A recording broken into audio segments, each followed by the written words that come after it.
আসসালামু আলাইকুম। আমার ইউটিউব চ্যানেল এফটিভির পক্ষ থেকে সকলকে জানাই আন্তরিক শুভেচ্ছা ও অভিনন্দন। আমি একটা গুরুত্বপূর্ণ সংবাদ নিয়ে বিশ্লেষণধর্মী কিছু মতামত প্রকাশ করতে চাই। সেটা হলো গতকাল ব্রিটিশ এমপি টিউলিপ সিদ্দিক আমাদের ইন্টারিয়াম গভর্নমেন্টের প্রধান উপদেষ্টা জনাব ডক্টর মোহাম্মদ ইউনূসের বরাবরে একটি আবেদন সাক্ষাতের একটি আবেদন করেছেন। সেই নিউজটি আমাদের সমস্ত সবগুলো জাতীয় দৈনিকেই ফলাও করে প্রকাশ করা হয়েছে। তো আমি আমাদের ইত্তেফাক দৈনিক ইত্তেফাকের যে বিশ্লেষণ ধর্মী যে রিপোর্টটি এসেছে সেটা আমি আগে প্রথমে আপনাদের সাথে শেয়ার করতে চাই। ইত্তেফাক এটার হেডলাইন দিয়েছে, যদি সত্য জানতে চান আমার সাথে সাক্ষাৎ করুন, ডক্টর ইউনূসকে টিউলিপ। আমি কোনো ভুল করিনি এবং আমার লুকানোর কিছু নেই। যদি সত্য জানতে চান আমার সাথে সাক্ষাৎ করুন, আসুন কথা বলি। বাংলাদেশের প্রধান উপদেষ্টা ডক্টর মোহাম্মদ ইউনূসকে হ্যাশট্যাগ দিয়ে এক্সে পোস্ট করেছেন বাংলাদেশের সাবেক প্রধানমন্ত্রী শেখ হাসিনার ভাগ্নি, সাবেক ব্রিটিশ মন্ত্রী টিউলিপ সিদ্দিক। এই পোস্টে তিনি তাকে নিয়ে করা গার্ডিয়ানের একটা প্রতিবেদন শেয়ার করেছেন। সেই প্রতিবেদনে বলা হয়েছে, অধ্যাপক মোহাম্মদ ইউনূসের সঙ্গে দেখা করে দুর্নীতির অভিযোগ নিয়ে ভুল বোঝাবুঝির অবসান করতে চান টিউলিপ সিদ্দিক। তাই অধ্যাপক ইউনূসের আসন্ন যুক্তরাজ্য সফরের সময় তার সাক্ষাৎ চেয়ে চিঠি দিয়েছেন বাংলাদেশের ক্ষমতাচ্যুত প্রধানমন্ত্রী শেখ হাসিনার ভাগ্নি টিউলিপ।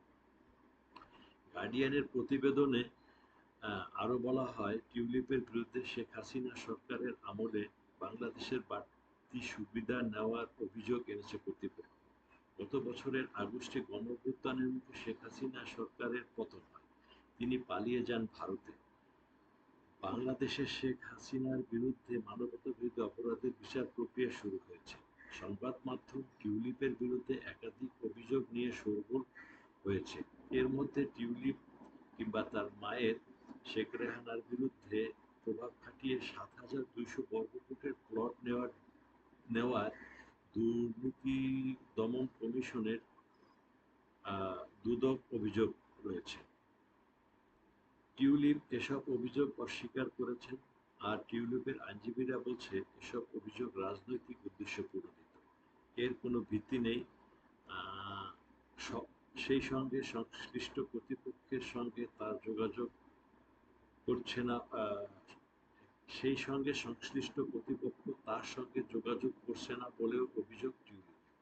যদিও এই প্রতিবেদনে প্রকাশ করার পর প্রধান উপদেষ্টার প্রেস সচিব আহ, জনাব শফিকুল আলম বলেছেন, যুক্তরাজ্যের সাবেক সিটি মিনিস্টার টিউলিপ সিদ্দিকের কোনো চিঠি তারা পাননি।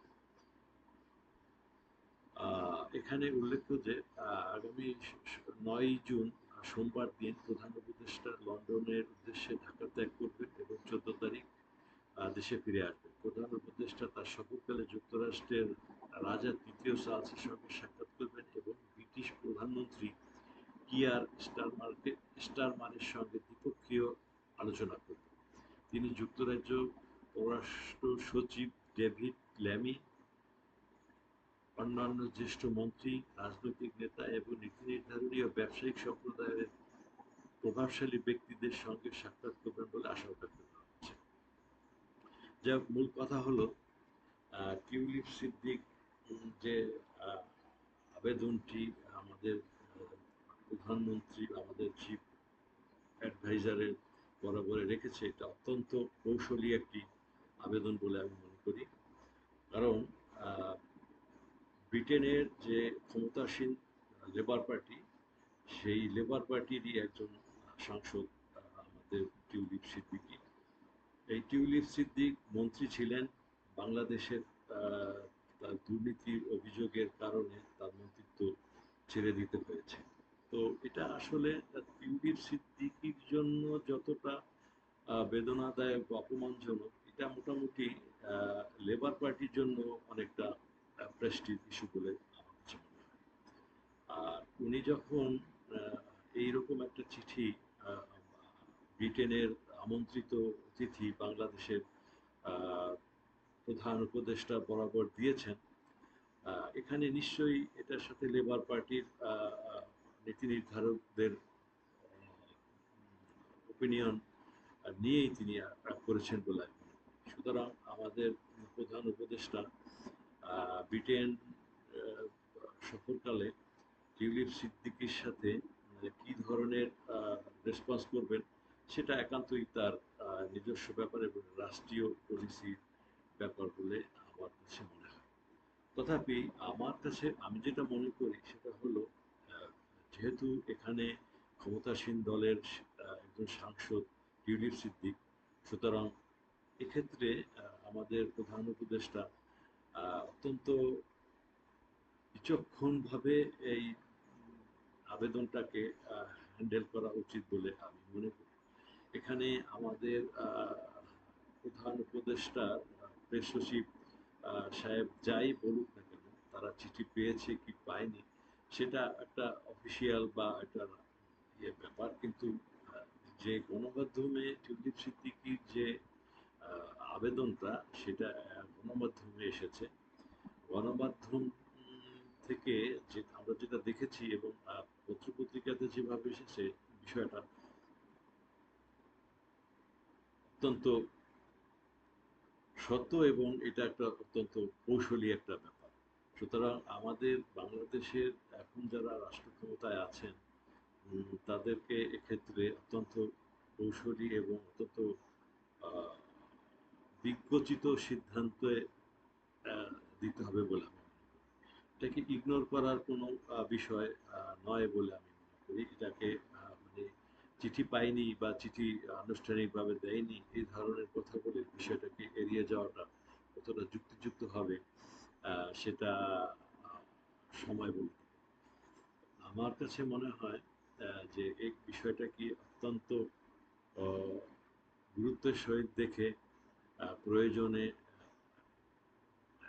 তার সাথে বসা যায় কিনা বা তার সাথে এই বিষয়টা কিভাবে সুরাহা করা যায়, এই বিষয়টাকে অত্যন্ত দক্ষতার সহিত হ্যান্ডেল করা উচিত বলে আমি মনে করি। আমি মনে করি আমাদের যারা গভর্নমেন্টের প্রধান উপদেষ্টা professor doctor Mohammad Yunus sir অত্যন্ত বিচক্ষণ ব্যক্তি এবং অত্যন্ত সৎ, যোগ্য এবং আহ, সাহসী একজন ব্যক্তিত্ব।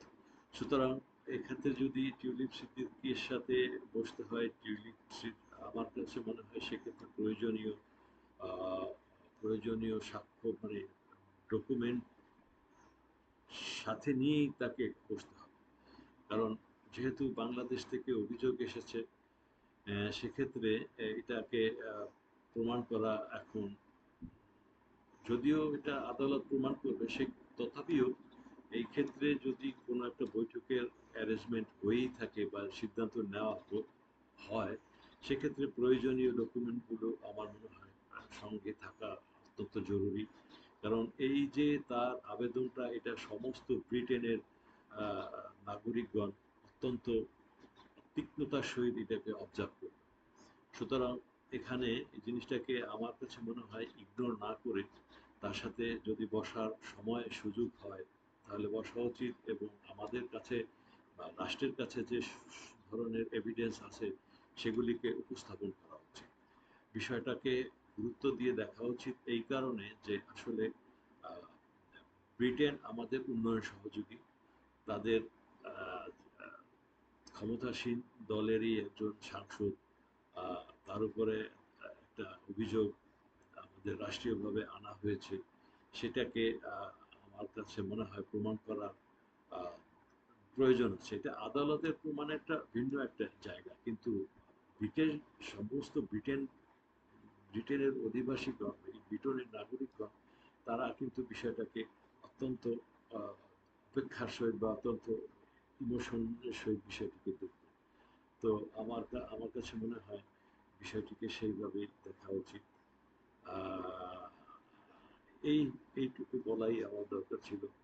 আর আমার এখন থেকে আমি আসলে চেষ্টা করব আমার ইউটিউব চ্যানেলে দেশের ইম্পর্টেন্ট নিউজগুলি নিয়ে আমার নিজস্ব মতামত জনসমক্ষে তুলে ধরার জন্য। আপনারা আমার জন্য দোয়া করবেন, আমার চ্যানেলটিকে সাবস্ক্রাইব করা যায় কিনা ঘুরে দেখবেন। সবাই ভালো থাকবেন, সবাইকে ঈদ মোবারক। আল্লাহ হাফেজ।